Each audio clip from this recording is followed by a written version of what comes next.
बंगाली, सिंधी, बिंदी कुछ भी अलायंस है।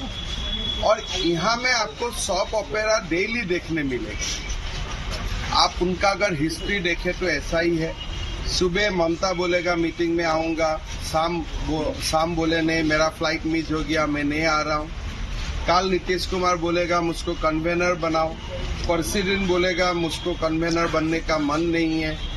तो कोई दिन आप देखेगा पवार जी आ रहा है मीटिंग में, प्लेन ही डाइवर्ट हो जाएगा, नहीं आ पाया।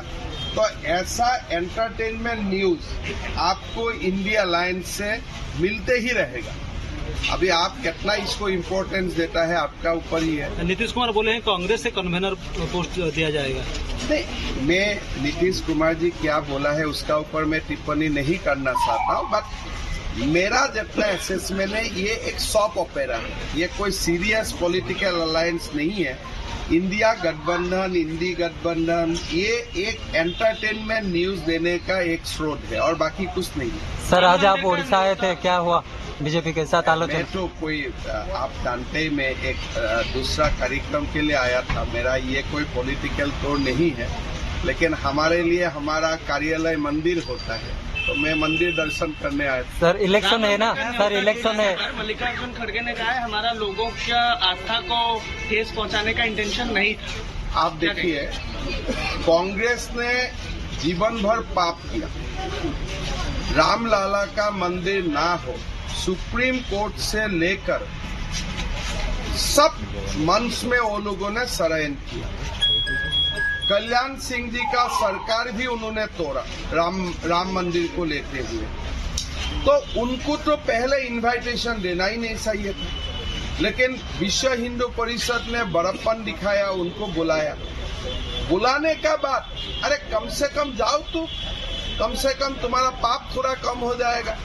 तो उनको बुद्धि देने से भी वो अपना पाप खंडन करना नहीं चाहते, इसलिए उनके लिए बाबर ज्यादा प्यारा है। तो ये पूरी परिवार से आते हैं ना। वो एक कांग्रेस जो है वो बाबर का पास जाने के लिए उनको अच्छा लगता है, राम का पास आने के लिए उनको अच्छा नहीं लगता है। तो इसीलिए मैं तो यही मानता हूँ कि पापी थे, पापी ही रहेगा। आप कैसे मदद कर सकते हैं? उनका सफाई का क्या वैल्यू है? मैं अगर मंदिर नहीं जाता हूँ और मैं बाबर तम में चला जाता हूँ, आपको फोटो भी सोशल मीडिया में देख रहा था, राहुल गांधी भी बाबर टर्म में गया था, इंदिरा जी भी बाबर टर्म में गया था। तो वो लोग का आदत ही बन गया बाबर का पास जाने का, भी राम का पास कैसे आ पाएगा? तो इसीलिए उनका कोई एक्सप्लेनेशन वगैरह नहीं है। उनका जो क्रियाकांड होता है वो हमने देखा, उनका क्रियाकांड वही उनका एक्सप्लेनेशन। सर यहाँ पर बीजेपी का सत्ता नहीं है, बीजेडी का सरकार है, आप क्या करेंगे? हमारा 38% वोट शेयर था, अगली बार 4% का ही रास्ता है। आप देखते देखते सरकार बन जाएगा। कैसे सर बनेगी? कैसे 4% वोट? तो मोदी जी ने ये 5 साल जितना काम किया, 4% वोट तो ऑटोमेटिक आ ही गया है। जो एक तो माहौल बना के रखा हुआ है ना, आप खाली वोटिंग परसेंटेज देखिए। लोकसभा में हमें लास्ट टाइम 38% वोट मिला था, विधानसभा में 32% वोट मिला है। तो ये 5 साल में तो मोदी जी इससे तो अच्छा काम कर ही दिया है। सर उड़ीसा में नवीन का ब्रांड है ना? देखो, ये आप मानते हैं, अगर आप वो है तो हमें क्यों 38% वोट मिलते हैं? बीजेपी को 38% वोट क्यों मिलते? मतलब यहाँ में जो ब्रांड है उसका निगेटिव ब्रांड भी तो है ना, नहीं तो हमें 38% वोट क्यों मिलते हैं? 38% वोट का मतलब जानते हैं लोग, कम से कम 1 करोड़ लोग। अगर 1 करोड़ लोग एक व्यक्ति को, एक अनुष्ठान को, एक पार्टी को ब्रांड नहीं मानते हैं, दैट टू इन 2024 में और 30-50 लाख ऐड होने में कितना समय लगता है?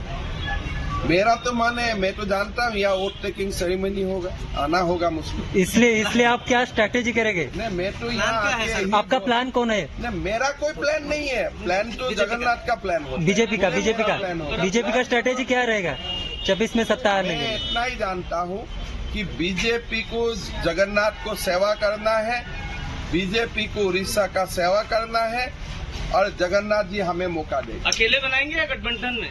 अकेला कैसा सरकार बन सकता है? सब तो मिल के ही बनना पड़ेगा। नहीं 2004 कोई के जैसे अलग पार्टी में अकेला होता है, बीजेपी में कुछ काम अकेले नहीं होता है, बीजेपी में सब काम मिल के होते हैं। हम तो भाई अलग पार्टी नहीं है कि एक ही व्यक्ति की आप देखते रहेगा। हमारे यहाँ में तो सबको देखना पड़ेगा। सरकार कहाँ अकेला बनता है? वही सबसे ज्यादा प्रॉब्लम है, जो अकेला वाला बात हो जाता है। सरकार तो सामूहिक नेतृत्व से बनता है ना, और बन जाएगा सरकार बहुत बढ़िया से। और मैं तो अभी यहाँ बोल के जाता हूँ कि मुझको और आना है वो टेकिंग सेरेमनी।